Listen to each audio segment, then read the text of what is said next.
வேலும் மயிலும் சேவலும் துணை. கந்தர் அலங்காரம். பாடல் 54. சாகைக்கும் மீண்டு பிறக்கைக்கும் அன்றி தளர்ந்தவர்க்கு ஒன்று ஈகைக்கு என விதித்தாய் இலையே.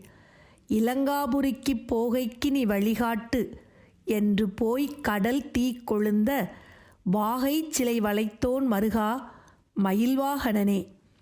சாகைக்கும் இறப்பதற்கும் மீண்டு பிறக்கைக்கும் மீண்டும் திரும்ப பிறப்பதற்கும் அன்றி அல்லாமல், சாகைக்கும் மீண்டு பிறக்கைக்கும் அன்றி இறப்பதற்கும் மீண்டும் திரும்ப பிறப்பதற்கும் அல்லாமல் தளர்ந்தவர்க்கு ஒன்று ஈகைக்கு என விதித்தாய் இலையே.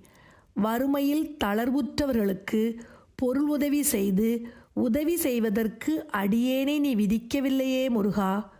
இலங்காபுரிக்குப் போகைக்கு நீ வழிகாட்டு என்று இலங்கை மாநகரத்திற்கு செல்வதற்கு நீ வழிகாட்டக் கடவாய் என்று சொன்னதும் போய் கடல் தீ கொழுந்த வாகைச் சிலை வளைத்தோன் மருகா.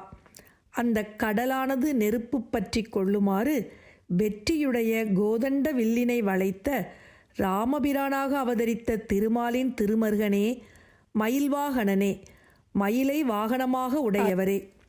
திருமாலின் மருகனே, மயிலை வாகனமாக உடைய முருகப்பெருமானே, இறப்பதற்கும் மீண்டும் திரும்ப பிறப்பதற்கும் மட்டுமே அல்லாமல் இந்த பிறவியில் வறுமையால் தளர்வுற்றவர்களுக்கு பொருள் உதவி செய்யும் பாக்கியத்தை அடியேனுக்கு அளித்து ஆட்கொள்ள வேண்டும். சாகைக்கும் மீண்டு பிறக்கைக்கும் அன்றி தளர்ந்தவர்க்கொன்று ஈகைக்கு என விதித்தாயிலையே. இலங்காபுரிக்கு போகைக்கு நீ வழிகாட்டென்று போய்க் கடல் தீ கொழுந்த வாகைச் சிலை வளைத்தோன் மருகா மயில்வாகனனே.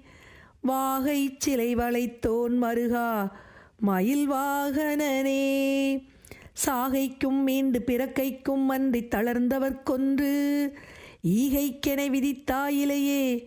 இலங்காபுரிக்கு போகைக்கு நீ வழிகாட்டென்று போய்க்கடல் தீ கொழுந்த வாகைச் சிலை வளைத்தோன் மருகா மயில்வாகனனே. வாகைச் சிலை வளைத்தோன் மருகா மயில்வாகனனே.